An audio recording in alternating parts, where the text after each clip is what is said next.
Welcome back, everybody. Ready for another deep dive? Absolutely. Always ready to jump into some wrestling history. And this one's a doozy. We're talking about the birth of Pro Wrestling NOAH, Oh, yeah. a Japanese company that came out of, well, you could call it a mutiny. Yeah, that's one way to put it. Almost a full-on wrestling family feud. Definitely shook things up. So to really get this, we gotta go back to Japan in the late 90s. Okay. All Japan Pro Wrestling, run by the legend Giant Baba, Right. was at the top of the game. Huge. And they had these incredible wrestlers, everyone called the Four Pillars of Heaven. I know him. Misawa, Kobashi, Kawada, Akira Tao. Yeah, legendary. It seemed like they had it all, the talent, the TV deals, the fans loved them. Devoted fan base. But things weren't as perfect as they seemed. Right. Can you tell us a little more about what was happening behind the scenes? Well, their TV ratings, those are great. Yeah. But ticket sales, overall money coming in, it was kind of leveling off. All Japan, they were seen as more traditional, old school, especially compared to some of the newer companies. Like when your favorite band keeps playing the same old songs? Exactly. Yeah. They weren't really grabbing the younger fans. Interesting. And Giant Baba, the guy who built All Japan, Yeah. he had a very particular way of doing things, How so? Well, loyalty was huge for him. He took care of his wrestlers, even when they got older, Okay. promoted them carefully, slowly. I see. Some would say that was part of the problem, that loyalty, Well, yeah. kept things a little stagnant. But others, they say that was the whole foundation of their success. Yeah, I can see both sides. That's a tough one. He was kind of like the dad of the wrestling family, right? Yeah, looking after everybody. It's a nice thought, but maybe not the best for business in the long run. Right, that's the question. And then there's Baba's wife, Oh, yeah, Motoko. the Dragon Lady, I've heard that name. she was a force. What was her role? Ran the business side, and she was tough. No kidding. Negotiating with her, not easy, from what I hear. Yikes. So you have this powerhouse couple, Mm-hmm. Baba, the supportive one, Yeah, and Motoko, the sharp businesswoman. that's them. What happens when Baba passes away in 99? Well, Misawa, his top guy, Right. he takes over, becomes president. Okay. But here's the catch. Motoko, she still owns most of the company. Oh, I see where this is going. Yeah, that's where the trouble starts. Because they didn't agree on the future of All Japan. Not even close. What did Misawa want? He wanted to modernize, update everything. Like what? Contracts, healthcare for the wrestlers, news stories, all of it. Makes sense. And he wanted to push the younger guys, give them a chance. Okay. But Motoko, she was all about tradition. So she wanted to stick with what worked before. Exactly, her husband's way. Wow. That's a recipe for disaster. It was a power struggle for sure. Misawa, the innovator, and Motoko holding on to the past. Yeah. You can practically feel the tension. Oh, it was thick. And this all came to a head when it was time to renew contracts. In March of 2000, Okay. Misawa, he tried to get better terms for the wrestlers, Yeah. but Motoko wouldn't budge. What happened? Almost nobody resigned. Wow, seriously? It was a gamble, but they were serious about change. That must have been terrifying for everyone. High stakes. So what did Misawa do? Well, he knew he couldn't change all Japan from within, Right. so he starts looking for other options. Like what? He talks to Nippon TV, The TV network that aired All Japan. the one, Bold move. and they were surprisingly open to his ideas. So he had unhappy wrestlers and a TV network on his side. Yeah, things were getting interesting. Did he try talking to Motoko again? Maybe try to work something out? We did, actually. Yeah, what happened? He made a last-ditch effort, Uh-huh. suggested they team up, preserve Baba's legacy, but with a new company. Smart. But Motoko, she refused. She wasn't giving up control. Nope. And that's when things really blew up, right? May 28th, 2000, Big day. Misawa officially quits All Japan. And the wrestling world was in shock as he walked out. And he wasn't alone, right? He took almost everyone with him. Like who? Kobashi, Tao, Akiyama, pretty much all the Japanese wrestlers. Unbelievable. Even some of the staff left. They all formed NOAH. Pro Wrestling NOA, that's right. It's like the wrestling version of a revolution. It was massive. What was left at All Japan? Not much, just a couple of big Japanese stars. Whoa. Toshiaki Kawada and the veteran Masanobu Fuji, Okay. plus a few foreign wrestlers. Wow. So how did All Japan even survive that? That's a story for part 2 of our deep dive. I can't wait to hear it. It's a wild one. Okay, but before we get there, I gotta know, What's that? What was NOA's first show like? Oh, man. The energy, the atmosphere. It was electric, their first show.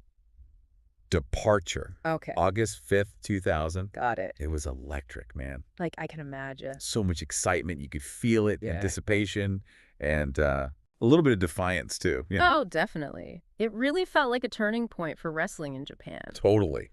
So how did Misawa do things differently with NOA? Right off the bat. Yeah. You saw how he showcased talent? Different approach. Like how? He was all about those younger guys. Oh, yeah. The ones who hadn't gotten a fair shake in All Japan, Interesting. And Jun Akiyama, incredible wrestler. Akiyama. Yeah, he was amazing. He was one of the first to benefit. He was considered an equal to the Four Pillars, wasn't he? Oh, absolutely. But in All Japan, he was always kind of in the background. Yeah, more of a supporting role. Right. But in NOA's very first main event, Yeah. guess what? He pinned both Misawa and Tao. No way. 2 out of 3 falls.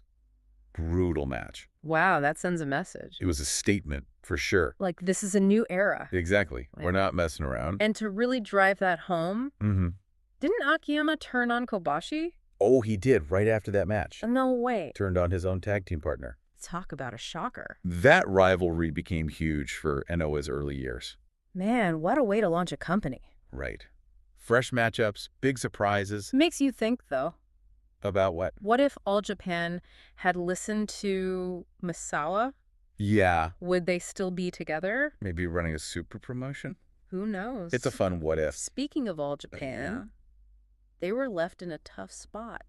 That's an understatement. How do they even survive? Well, Motoko. Yeah. She didn't just sit around. She did something. Oh, yeah. She made some big moves. Like what? First, she swallowed her pride Okay. and brought back Junichiro Tenryu. Tenryu? Wait, the same guy who left All Japan years ago. The one and only? Wasn't there bad blood there? Oh, tons of it. That's a risky move. It was a gamble, but she needed star power. Yeah, Tenryu was still huge. Even in his 50s, he could draw a crowd. So she brings back the prodigal son. Mm-hmm. What else did she do? This one's even crazier. Okay, I'm listening. She partnered with All Japan's biggest rival, Who? New Japan Pro Wrestling. No. Yep, they joined forces. All Japan and New Japan working together. Unthinkable, right? It's like the Lakers and the Celtics teaming up. Pretty much. They hated each other. It shows how desperate things were. So Motoko was willing to give up on their biggest principle. Their independence. Yeah.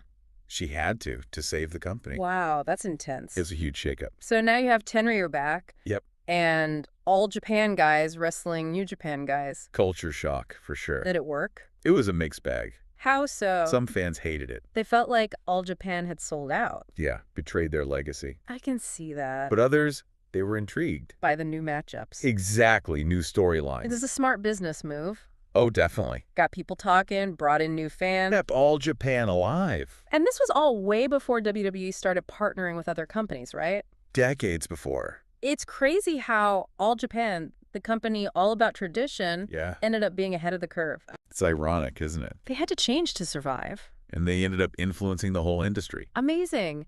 So we have NOA doing their thing, being innovative, and All Japan, this once powerful company, clinging to life through this weird partnership. Strange times. I can't wait to hear what happens next. Oh, it gets even wilder. But for now, let's go back to NOA. Okay. Did they run into any problems after that first year? Well, they hit a snag when Kobashi got injured. Kobashi. The guy with the chops. Yeah, and the toughness. He had a bad knee. Had to have surgery. He tried to tough it out, but eventually. He was known for being tough. Oh, yeah, wrestled to a lot of pain. How long was he out? 13 months. Oof. That's a long time. He was one of their biggest stars. Absolutely. Did Misawa step up to fill the void? He did, but it actually gave Akiyama a chance to shine. Akiyama again. He was in the right place at the right time. First, he benefits from Misawa's new vision. Yeah. And now, Kobashi's out. Creates an opening. What happened? When NOA decided to crown their first heavyweight champion, Akiyama won the tournament. Beat who?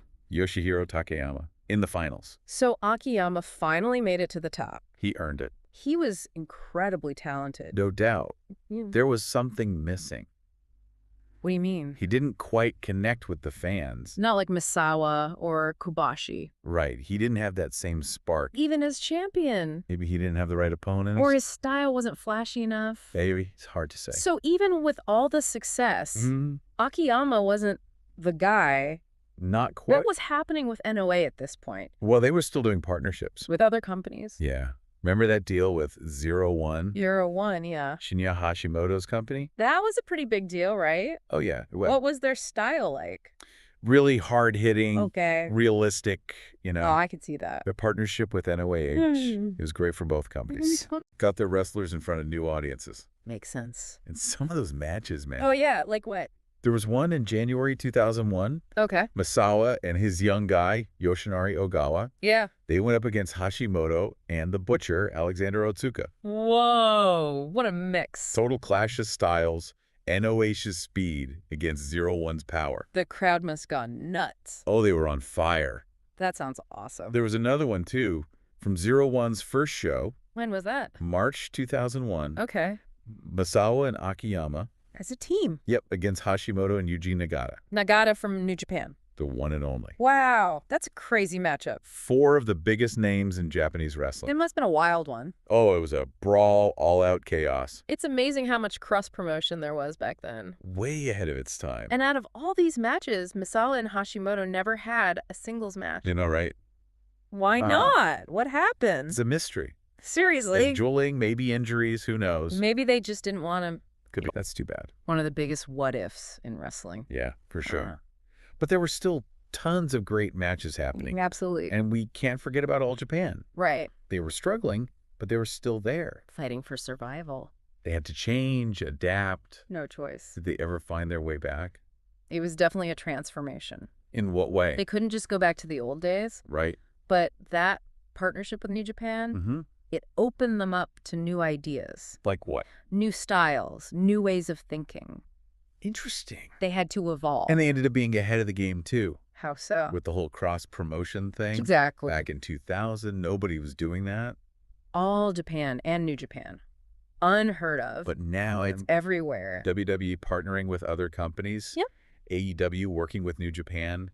Impact. It's the norm now. So All Japan, the traditionalists, they were the pioneers. It's funny how that happened. They had to adapt, and they changed the industry.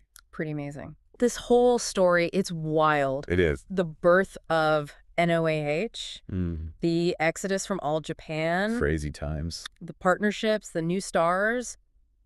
So much change. What does it all mean? It's a reminder that even the biggest companies can be shaken up. Oh. That you got to innovate, collaborate, or you get left behind. You have to adapt or die. And sometimes, yeah, even when things seem impossible, you can find a way to succeed, to make something new. That's a powerful message. It's the story of wrestling, isn't it? This deep dive has been incredible. Glad you enjoyed it. We've seen empires crumble, new ones rise, seen tradition clash with innovation. The heart of pro wrestling. If anyone wants to learn more, oh, definitely, they should check out some of those matches. Yeah, you can find most of them online. Amazing stuff. Some of the best wrestling ever. Thanks for taking us on this journey. My pleasure. The birth of pro wrestling NOAH. What a story. One for the ages. Until next time, keep exploring, keep learning, and keep diving deep.